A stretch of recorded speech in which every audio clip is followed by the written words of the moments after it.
Chapter 5. To Gamble, to Gain. The days following had returned to the standard, with the beast getting a bit too familiar and me waiting for the opportune moment to snap at him. We fell into a rhythm of repetition in which each day was a recurrence of the last. Walk, chatter, shout, fire, tent, sleep. Then the next day we'd do it all again. I was leading us on a direct path towards another village.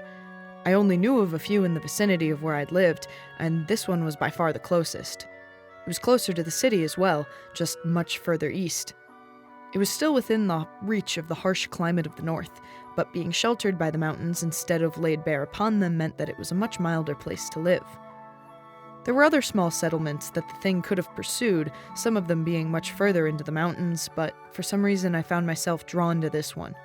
I wasn't sure if it was because of the thing's remnants in my mind, but some part of me felt oddly confident that we'd find it here. And right I was. After days of uninteresting walking and camping, we finally came across a familiar sight. The trees suddenly gave way to emptiness and the rotten heat of decay I'd grown so accustomed to. This crater was just like the last, having swallowed up the earth and left no trace of human life behind. "Did you know anyone from here?" the beast asked as we approached the crater's ledge. Some dry dirt crumbled down into the pit and I stepped back, uneasy about the prospect of the thing laying at its bottom to digest its last meal. "No," I replied, certainly an expected response. The beast already knew that I hadn't been connected to anyone in my own village, let alone one that lay over the hills from me. "Just like I thought. There's no one left alive," he commented dimly. I recalled him explaining to me that the thing had not left a single resident of its devoured towns alive before myself. "How many other villages has it eaten?" I asked, backing away from the foggy void and standing slightly closer to the beast. "As many as 20 in the last 5 years. And it's only getting hungrier. It's eating so quickly I can hardly keep up with it now." "Is 5 years ago when it woke up again?" I asked, and his curt nod confirmed my question. I mentally noted that this lined up with when I first moved into the mountains, grimacing at my lack of luck. Had I just stayed in the city from the start, I may have never gotten swept up in any of this. Well, not until it reached the city, at least. It was this thought that made me realize with a fearsome clarity that the thing wasn't just eating through random patterns of settlements indiscriminately. My village had been in the opposite direction, and the city lay forward. I swallowed heavily and turned my gaze to the beast. If the mist of sweat on his brow could speak, it would have shared my thoughts exactly. "It's heading straight for the city," I said quietly, before lowering my head in determination. The fight was on to stop this thing. If it reached the city, hundreds of thousands of lives could be lost to its hunger. I could no longer simply sit by and watch this doomsday approach. As much as I had threatened to sit this out, I had now become spurned to action by my alleged involvement. I needed to see this through. I slammed my pack down in the dirt and threw the top open, emptying it quickly while I searched for the bundle of rope shoved in the bottom. After finding it, I looped and knotted it around the base of a strong tree nearby, giving it a few sharp tugs to ensure its security. "What are you doing?" the beast asked, but I didn't answer, letting him figure it out on his own while I tied the other end of the rope around my waist. I didn't know how to tie a proper harness, but I knew my knots and my rope wouldn't break. So long as I was careful and kept my grip, I'd be all right. "You're not going down there," the beast said, sounding more like he was asking than giving a command. I looked around, widening my eyes at the field of crater behind us. "What exactly are our other options?" I shot back at him, letting his silence speak for him. "If we don't do this now, we could lose it. How many people would you be willing to let die before you're comfortable?" I saw a twinge of guilt on his face, but it was quickly replaced with a firmer look of obstinance. "And what if it tries to possess you? Or play with your head? What if it tries to kill you?" His worries made me finally pause and face him as I finished tying off the rope at the front of my waist. "Then I die. What don't you get about our circumstances? Either I risk dying now, or the people of the world will all be eaten one city at a time. I think it's a fair risk." I could tell from his graven expression that he didn't like my answer, but that wasn't my problem. "Look," he started, his voice shifting into a tone of sincerity that made my insides twist in disgust. I held up a hand to stop him in his tracks. "Enough," I snapped quietly.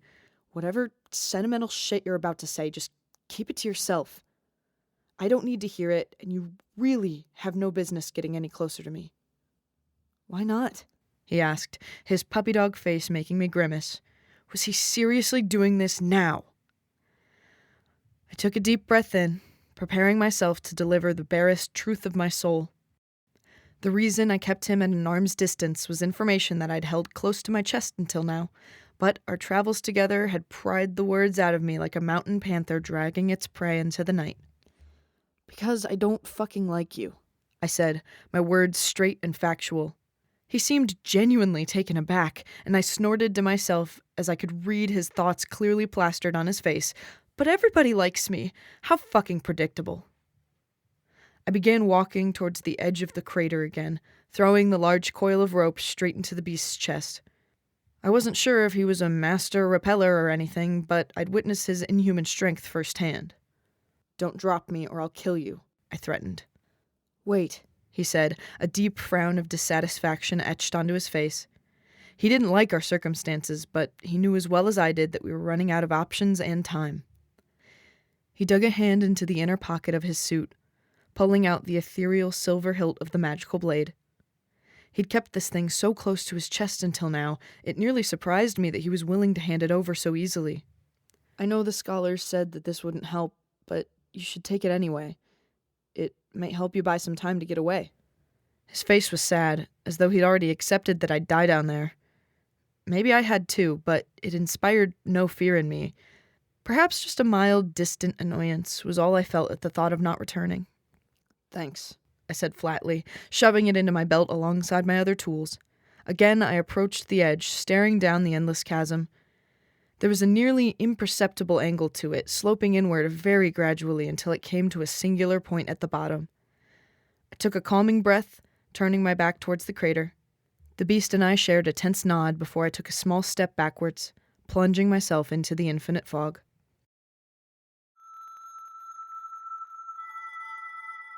The process was slow.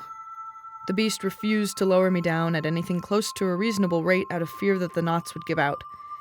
It was a fair concern with my shoddy handiwork, but it didn't stop me from being annoyed at the speed of my descent. For the first stretch, we shouted back and forth to moderate success, with him frequently checking up on my condition and me shouting back that he should move faster. I didn't want to be dangling on this rope any longer than was absolutely necessary. However, after some time, his voice faded into the dim obscurity of the crater and we ceased our back and forthing. At first, it was peaceful, but as the fog stole away the sunlight from me and the temperature began to drop, I began to feel deeply unsettled. Some far-off shore of my mind started to crave the sound of conversation as opposed to the dreadful silence here in the crater. In my growing uneasiness, I began humming quietly to myself, the off-key sound helping to slightly assuage my anxieties. Then, after even more time had passed, I stopped descending. I stared upward at the rope, wondering if the beast had paused for some unknown reason. Perhaps a wild moose was bearing its antlers at him? The thought gave me some comfort, but as I remained still, I felt a few sharp tugs travel down to me through the rope. After a brief moment of confusion, the infuriating reality settled in my mind. We'd run out of rope. At first, I wondered if we should retreat and try again. We would travel a handful of days back to the city for more rope, then even more days back to this crater. By then, the thing would be long gone and we'd be even further away, not knowing how to track it to its next locale of devastation. We couldn't risk it running away from us again, and I knew from its direction that it had been creeping ever closer to the city. If we left now, it could end in disaster. I looked down, seeing nothing but blackness and fog. I could be 10 feet from the bottom, or another 10 miles. I considered my options for a very long moment, feeling another couple of tugs on the rope from the beast. He was letting me know that we'd run out, and perhaps he was having the same dilemma as I was right now. We couldn't afford to turn back. I was about to tug back to let him know, but I realized he might try to pull me out. It didn't matter now. I was getting to the bottom one way or another. Either I'd get lucky or die. Those were the odds I'd always gambled. I took out the sword which killed my father, holding it firmly as the iridescent blade extended from it in a fluid motion. It lit some of the fog surrounding me dimly, but it couldn't quite cut past the darkness. I shut my eyes, taking in a deep breath and trusting my decision. In one moment, I was dangling against the crater's ledge, and in the next, I was free-falling, my arm clipping the stony wall beside me and dragging onward as I crashed down into the deep, perpetual fog. I awoke in a heap on a gravelly ground. My right arm was torn to shreds, the skin having been flayed off by the rocks as I'd slid down the crater's plunging edge. A dull ache in my head told me that I'd been knocked out at some point during my fall, but evidently I'd survived. I stared at the wound on my arm, groaning in pain as my eyes focused on the bloody mess of skin and muscle. It looked like a pile of freshly ground sausage, and as I shifted it blithely, I noted that I could see the movement of an exposed tendon. I looked around, trying to focus on something other than my mangled limb. I was in a dark clearing of damp, freezing stone, and I noticed that the only source of light was the sword which laid on the ground beside me. I picked it up with my uninjured arm, standing myself up slowly as my eyes began to adjust to my surroundings. There was a small pool of water in between myself and a massive black form at the other side of the clearing. The mass breathed and rippled, grumbling dangerously in its sleep. I froze when I saw it. This was the first time I'd encountered the thing outside of my dreams, and I was unduly horrified. Alight with shock and nerves, I found the will to continue with my plan. I didn't want to risk getting close to it, so I sheathed the sword in my belt for the moment and grabbed a rock from the ground. I threw it hard, watching as it sunk into the writhing shadow across the pool. The umbral thing seemed to unfold as it was hit, turning out from in on itself as it began to resemble the horrific hooded figure that I'd met in my dreams. I was unnerved by its crystal-clear presence, but I couldn't let it shake me. What mattered now was getting this thing's help. "Are you awake? Can you hear me?" I asked, stumbling forward and breathless as my blood dripped onto the stones. Being near it in reality let me hear its every tiny movement and smell the warm rot of its breath. It made me want to vomit, but I powered forward. "I have a favor to ask," I called, hoping it understood. It had been in my head for days. Was that long enough for it to learn my language? It seemed to comprehend my words as it lowered itself down to approach the pool in the center of the clearing. Its great arm reached out from behind its cloak, spilling a black pile of mist into the water between us. It ran into the pool like a waterfall, turning the water black as a moonless night. In the darkness of the pool, however, I could see an image shimmering through clearly. It was the Mid-Northern Key. I took an uncertain step forward to reach for it, but it rippled into the water and faded before I could reach it. I looked up at the thing, a passing moment of confusion pulling my brows together. Then I understood. The pool was for an exchange. It wanted something in return. "What can I give you?" I asked, and its raspy, strange voice echoed through the gray medium. It answered, "The gullet beast." There was a long moment for which I considered the trade, but I shook my head eventually, rejecting the offer. "Trust me, you don't want him. He's a massive pain in the ass," I responded flatly, amusing myself with my slander of the beast. "I'll give you something else." The thing rippled in displeasure, growling animalistically under its breath. At long last, it performed a similar smoke and mirror trick as the one before, dropping a black cloud into the pool. Only this time, instead of the key, an image of the magical silver blade now sat floating in the water. Yara. It whispered, and I knew this word well. Sword. I knew the beast would be pissed about it, but it didn't seem like we had many options. Again, the thing was agreeing to come to the table with me against all better reasoning. Something inside of me flashed with discontent. I knew I should have just shaken its hand and walked out of here, lucky to even be alive, but I couldn't stop myself from questioning what was offered. "Why the hell do you keep making deals with me?" I asked, trying hard to keep my voice steady. "I can't be the first one who's tried to bargain. I bet hundreds of others cried and begged while you ate them, right? So why? What exactly do you owe me?" It stared down at me for quite some time, waiting in silence as it ate my words and digested them. Once some spark of understanding reached it, it lowered itself down, nearly laying as it set its head level with mine. Father. It said, the blackness behind its hood revealing nothing. "Father?" I repeated, as if it would help me understand. I thought back to the dream I'd had days ago, a half memory in which I watched the thing witness my father's murder. So you really were there. It rose slowly, twitching as it hovered back in its place. So you knew him? What did he have to do with you? Keeper. Keeper? Now I was even more confused. What do you mean? First father, first keeper. Last father, last keeper.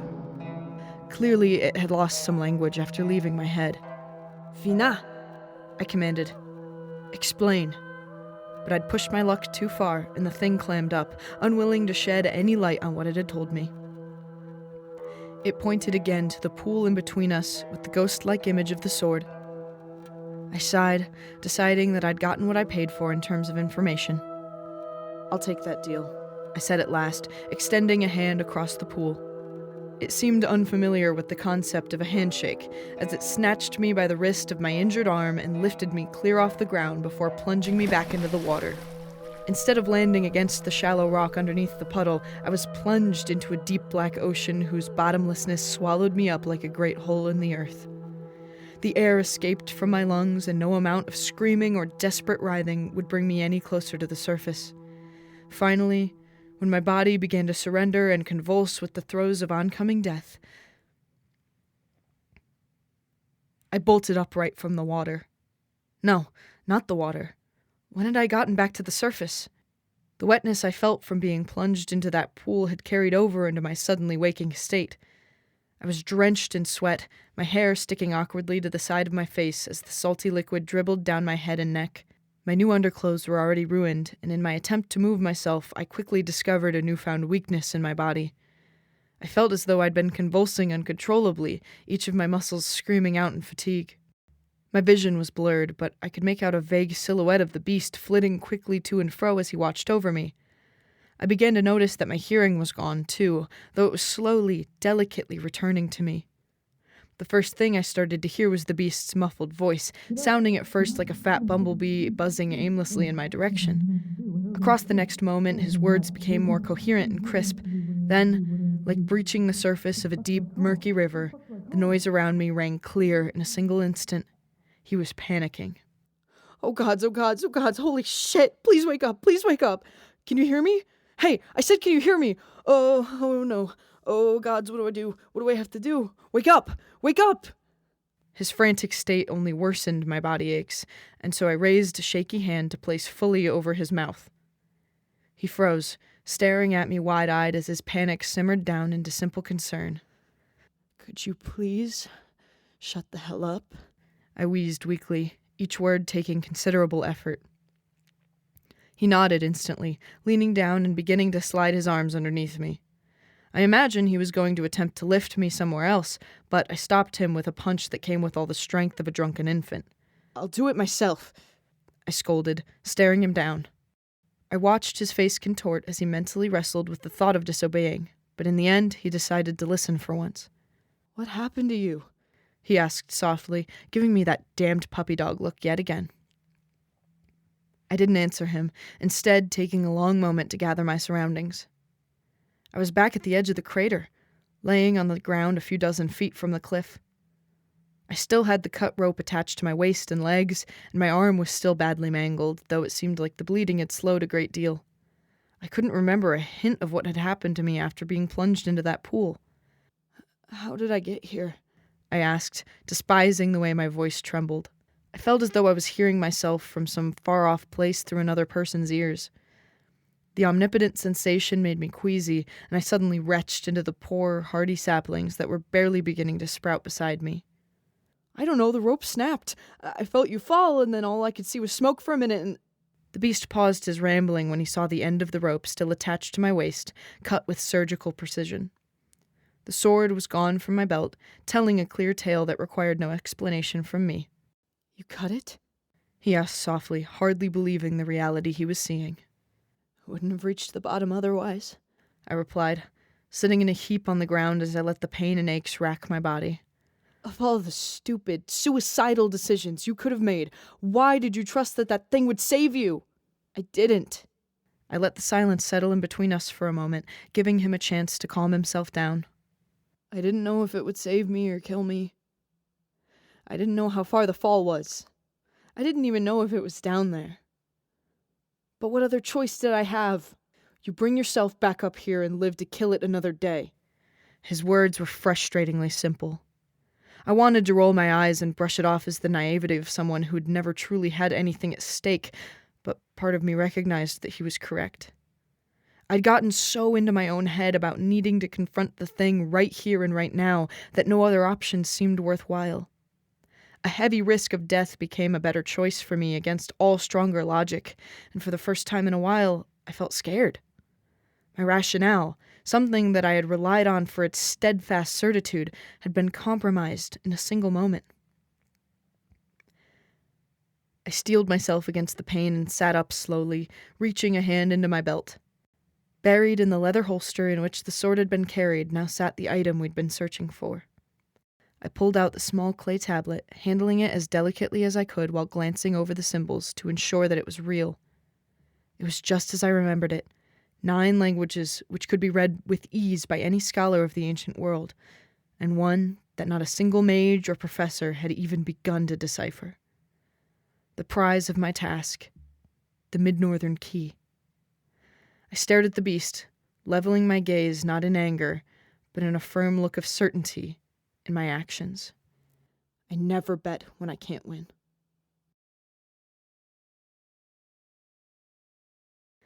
As expected, the beast was angry about the sword. Beyond angry, in fact. I was more or less crippled by my injuries from the fall, so I was rooted to my spot in our camp while he paced and shouted into the forest about his lost artifact. It was all, do you know what I had to do to get that, and how are we going to defend ourselves now? Not to mention the how could you be so careless, blah, blah, blah. If there was ever a time I wished to go deaf, it was then. When he finally calmed down, I convinced him to build and light the fire for me, and even tolerated him assisting me into my sleeping bag. The weather was fair enough for the mountains, so I wouldn't bother with my tent. We put some makeshift dressings on my arm wound and decided that we'd head back into the city in the morning. That way, the professor, Archmage, and myself could put our heads together on deciphering the mysterious 10th language. I couldn't stop thinking about what the thing had said to me. First father, first keeper. Last father, last keeper. Did it mean my father? What did it mean by keeper? I recalled once, days ago, that I suggested to the beast that the thing had stayed alive because someone was feeding it. I felt my stomach twist in unease. I didn't want to consider the possibility that my ill-tasted jest could have been accurate. And my own father? He wouldn't have done that. Or would he? I was so young when he died, I had no way to tell what kind of man he was or what sort of life he led. I knew we were poor, and I knew he was a scholar. I knew that something had happened to my mother. But I couldn't even remember the man's face. Who was I to judge his character? What does this thing even say, anyway? The beast's question snapped me out of my thoughts. He was holding the key, turning it over carefully in his palms and scanning the etchings. You can't read any of it? I thought you were alive when half those languages were being spoken. Look, I've been alive too long to keep learning more and more. I change with the times, and my old knowledge dies. Trust me, you'd go crazy if you tried to preserve everything you ever knew, he said, still staring at the tablet. I propped myself up slightly, not even needing to see the key to recite the accepted translation. During my time researching it, I had committed it to memory. It's an incantation meant to banish something, I began, looking into the weak fire as it began the process of dying. Every culture that was around then came together to say the same thing. It goes like this. Belane, our ailing child, to rest now, to rest now. Pining Vela, take your hand, and into forests vast and mountains old lead you to your rest. Be still, O painted one, while suns die, while suns die. Lambent Marna, light your way. Beneath oceans old and skies of plenty, show you to your roost. Give us, dear naked babe, your mortal souls, your mortal souls. Gaunt Aldridge be your guide, twixt rock and soil, fire and ice, to your humble charnel. We give to the tenebrous one whose name we curse, whose name we curse. thing of nightmare, glutton of sin, through sun and sea and mountain and rock, through 13 wicked hells be dragged by thine unyielding appetence, whose hunger must be sated by the family of Balt renown, of literati, the lineage will feed. The lineage will feed. As the last words left my mouth, my stomach dropped into my knees. My eyes snapped to the beast, wide and frenzied. I was beginning to understand. Never mind what I said about mourning. We're leaving now.